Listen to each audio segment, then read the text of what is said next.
আমাদের আরেক সহকর্মী এর মধ্যে যুক্ত হয়েছেন আশিক মাহমুদ। তিনি খিলক্ষেত ফ্লাইওভারে আছেন, সেখান থেকে তিনি আমাদের সর্বশেষ খবর তিনি আমাদেরকে জানাবেন। আশিক, মানুষ আসলে বলা যায় গতকাল থেকে আমরা দেখেছি আসছেন ঢাকামুখী এবং সংবর্ধনা যে মঞ্চ যেখানে হয়েছে তার উদ্দেশ্যে শুধুই মাত্র একটি উদ্দেশ্য, তারেক রহমানকে এক নজর দেখা, তার কথা শোনা। এই যে আবেগ, সেই বিষয় সম্পর্কে আসলে আপনার কাছে আমরা জানতে চাই। দীর্ঘদিন পর তারেক রহমান দেশে ফিরছেন, মানুষের ভেতরে তার প্রতি যেই ভালোবাসা সেটি তারা প্রকাশ করছেন। আমরা আপনার মাধ্যমে আসলে আপনি যে এলাকাটা এই মুহূর্তে আছেন সেখানকার সেই খবর এবং সেই মানুষের আবেগের কথাগুলো একটু শুনে আসতে চাই। ধন্যবাদ আপনাকে। আসলে আপনি জানেন যে সব সংখ্যা কাটিয়ে দীর্ঘ 17 বছর পর বিএনপির ভারপ্রাপ্ত চেয়ারম্যান তারেক রহমান দেশে আসছেন। আমরা যতটুকু জানি গত রাতেই তিনি বিমানে উঠেছেন, এখন তিনি বিমানেই রয়েছেন এবং তাকে বরণ করতে, তাকে শুভেচ্ছা জানাতে এই যে বাংলাদেশের মানুষ বা বিএনপি নেতাকর্মী যারা রয়েছেন, যারা তারেক রহমানকে ভালোবাসেন বা তারেক রহমানের অপেক্ষায় যারা দীর্ঘদিন ছিলেন, সেই নেতাকর্মীরা জড়ো হয়েছে। এবং আপনি নিশ্চয়ই দেখতে পাচ্ছেন আমি খিলক্ষেত এলাকায় রয়েছে, অর্থাৎ এয়ারপোর্টের খুব কাছেই। সেখানে রাস্তার ধারে অর্থাৎ ফুটপাতে সুশৃঙ্খলভাবে নেতাকর্মীরা দাঁড়িয়ে গেছে এবং সবার প্রত্যাশা তারা তারেক রহমানকে এক নজর দেখতে পারবেন এবং তারেক রহমানকে তারা শুভেচ্ছা জানাবেন।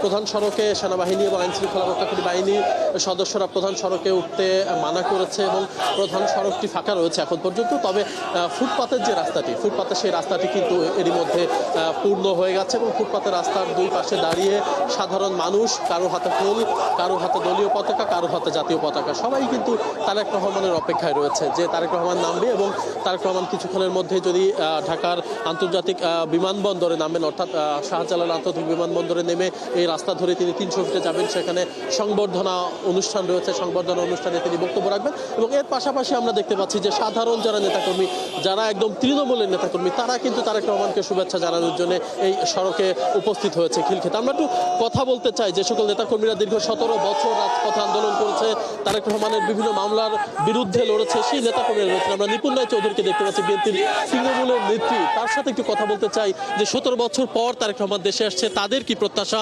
বিএনপি নেতাকর্মীদের কি প্রত্যাশা, তৃণমূলের নেতাকর্মীদের কি প্রত্যাশা, একটু জানতে চাই।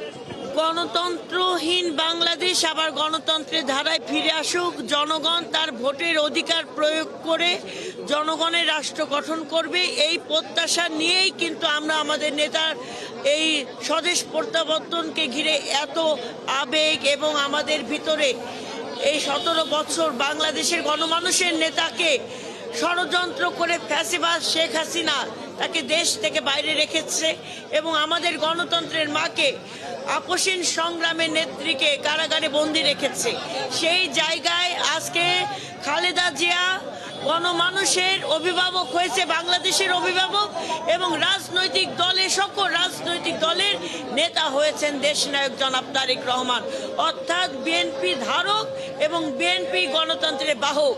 আজকে আমাদের নেতার কাছে আমাদের প্রত্যাশা, তিনি বাংলাদেশের 18 কোটি জনগণের নেতা হয়ে জনগণের রাষ্ট্র গঠনের জন্য তিনি সর্বোচ্চ ত্যাগ স্বীকার করে তিনি নেতৃত্ব দেবেন। আমরা তার পাশে আছি, 18 কোটি জনগণ তার পাশে আছে।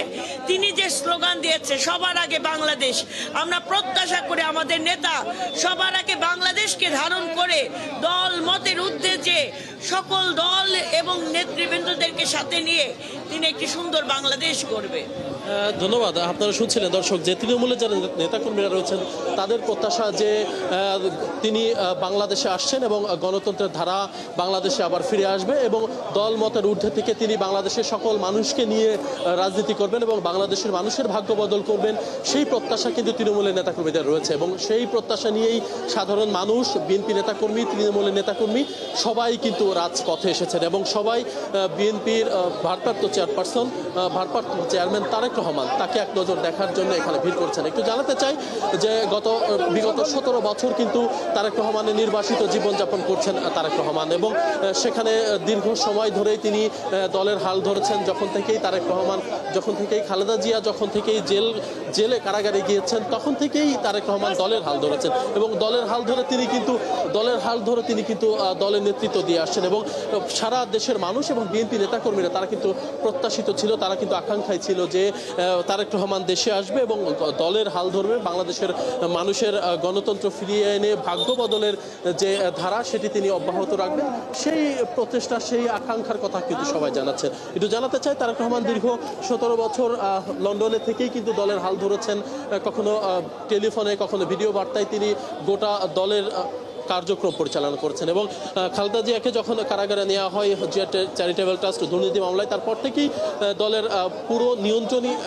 পুরো নিয়ন্ত্রণই আসলে তারেক রহমানের উপর বর্তায়। তারপরে ধারণা করা হয়েছিল 5 আগস্টের পরে তিনি ফিরে আসবেন, যদিও নানান জটিলতা, নানান শঙ্কা, নিরাপত্তা শঙ্কা সহ সকল কিছু মিলেই তিনি কিন্তু আসেননি। তবে এই সকল শঙ্কা কাটিয়ে আজ হয়তো আর কয়েক ঘন্টার মধ্যেই তিনি এই বিমানবন্দরে, ঢাকার হযরত শাহজালাল আন্তর্জাতিক বিমানবন্দরে তিনি নামবেন এবং পরবর্তীতে এখান থেকে সরাসরি যাবেন 300 ফিটে, সেখানে সংবর্ধনা অনুষ্ঠানে যোগ দেবেন এবং সংবর্ধনা অনুষ্ঠান শেষে তিনি সরাসরি চলে যাবেন এভারকেয়ার হাসপাতালে, যেখানে বিএনপি চেয়ারপারসন বেগম খালেদা জিয়া দীর্ঘদিন ধরে চিকিৎসাধীন রয়েছেন এবং জীবন মৃত্যু সন্ধিক্ষণে চিকিৎসাধীন রয়েছেন। সেই নেত্রী তাকে, মাকে দেখতে তিনি সরাসরি এভারকেয়ার হাসপাতালে যাবেন এবং এভারকেয়ার হাসপাতাল থেকে তিনি তার গুলশানের যে বাসা তার জন্য প্রস্তুত করা হয়েছে সেই বাসায় তিনি যাবেন। আমরা একটু কথা বলতে চাই যারা তৃণমূল থেকে এসেছেন, তারা, আমরা দেখতে পাচ্ছি গতকাল থেকেই ঢাকায় কিন্তু নেতাকর্মীরা ভিড় করেছেন। আমরা একটু কথা বলতে চাই যে আসলে তারা কি প্রত্যাশা নিয়ে এখানে এসেছেন, একটু জানতে চাই। তারেক রহমান 17 বছর পর আসছে, আপনারা বিভিন্ন এলাকা থেকে এসেছেন, কি প্রত্যাশা আপনাদের? আমাদের প্রত্যাশা, আমাদের দেশনায়ক জনাব তারেক রহমান আমাদের মাঝে আসছে 18 বছর পর। তার এই আনন্দে খুশিতে হয়ে আমরা সারা রাত জাগ্রত।